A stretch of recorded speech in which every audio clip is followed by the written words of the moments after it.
Hi and welcome to this Blueberry Markets video update with me, John Kibler, head currency analyst. In this video we're going to go through the Forex market outlook. Going to be a relatively quick outlook because there hasn't been that many changes to the currency strength and weaknesses, so I'll just bring in the strength and weakness table. The only thing I've noticed that's really something that could be of use to us is the fact that the dollar is now starting to gain a little bit of value. So it's moved from this -7 to -6. That's showing us that the dollar is starting to gain a little bit of strength. Whether that will follow through, obviously we still have to use the fundamentals of trend to identify that, and the technicals of trend to identify that.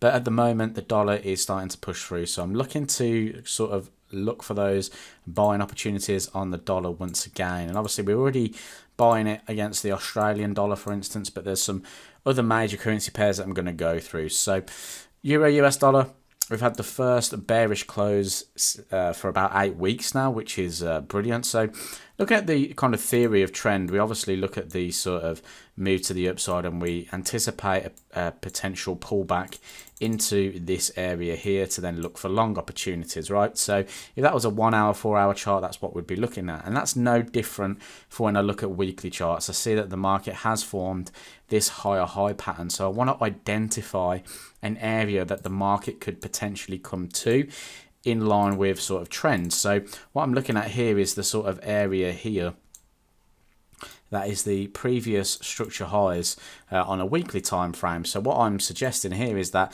if this is the start of the retracement phase, we could get a retracement back down to this zone before buyers were to come back into the market. Okay, so if that's the case, then we should see trend within that. So if we look at the sort of impulse leg, let me just clear all that off for a second. If we look at the impulse leg through here to here, for instance, when we had that bullish week to suggest that buyers were stepping back in again, and I go to the daily time frame, you'll see the market rally to the upside. If I look at the 4 hour time frame, you'll see a really nice trend through that. You'll see that the market's making higher highs and higher lows. Okay, so it continues to make those higher highs and higher lows until obviously we start to break to the downside now.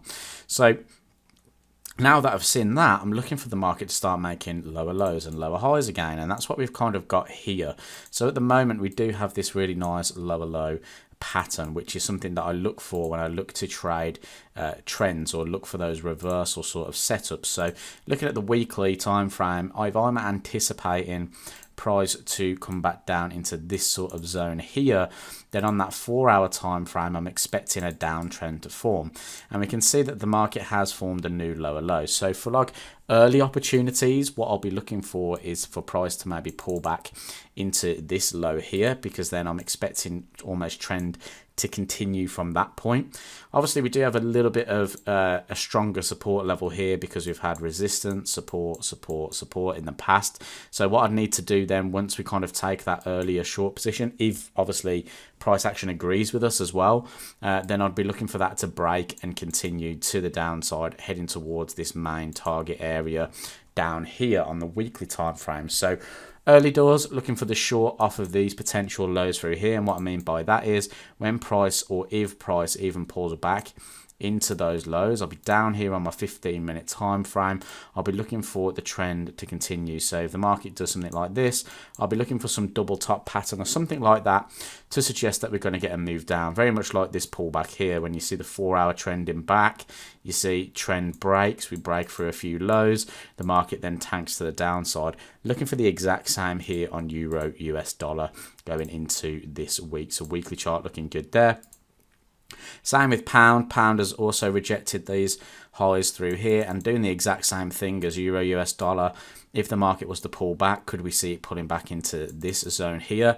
Potentially. So looking for price to drop down into this area. So if I go down into the 4 hour time frame again, or even the daily, you know, looking for that structure to break down.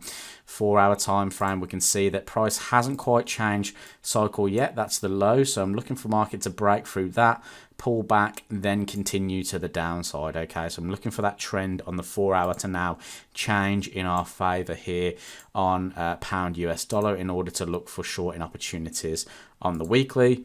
Obviously Aussie we're already in, so there's not much to talk about here. We can see that the 4 hour time frame again could do with just breaking to the downside.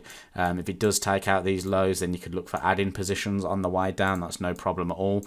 But pretty much with Aussie, we kind of explained last week, looking for price again. If we look at the weekly time frame, just to come back into this sort of zone, that 0.7 area, where we can look for those short trades to kind of end up around that point. Same with Kiwi as well, looking for the Kiwi to continue to the downside, although Kiwi is kind of the one that's already sort of pushed lower because Kiwi was the weakest currency. So we've already seen that push back down into this high.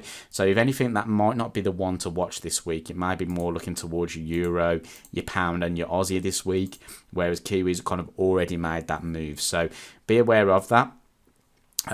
Dollar yen could be one to watch as well. We spoke about this a couple of times. You know, is this level going to really hold? Are we going to start pushing back towards the 112s? You know, really want to see some kind of daily change in cycle here to really confirm that. We did get the daily change in cycle here.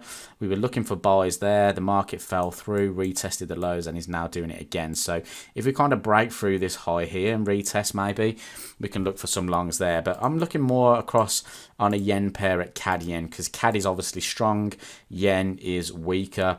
Looking at the weekly time frame, you know, still kind of bullish. It was a bit of a bearish week last week, but not anything kind of horrendous. Daily time frame is making higher highs. It's pulled back into that zone. How can we benefit from that? Well, if we look at the 4 hour time frame, what I then like to wait for is trend to match up. So at the moment we've got lower lows and lower highs, and the market hasn't really kind of trended above that area there. So if it breaks above these highs, I'm going to look for that pullback and continuation on CAD yen just through here. Obviously, if I'm expecting CAD strength to continue, then our Aussie CAD position as well is very close to targets, so expecting that to rock through come Monday. So let's see what happens, but CAD yen looks quite nice. I quite like the idea of the breakout above these highs around about 80.40. So if it does break this high here and close above, look for those long positions, but mainly really focusing on the majors this week. Euro, Pound and Aussie look the best out of the bunch. So yeah, keep an eye on these. Hope you have a successful week, and I'll speak to you soon.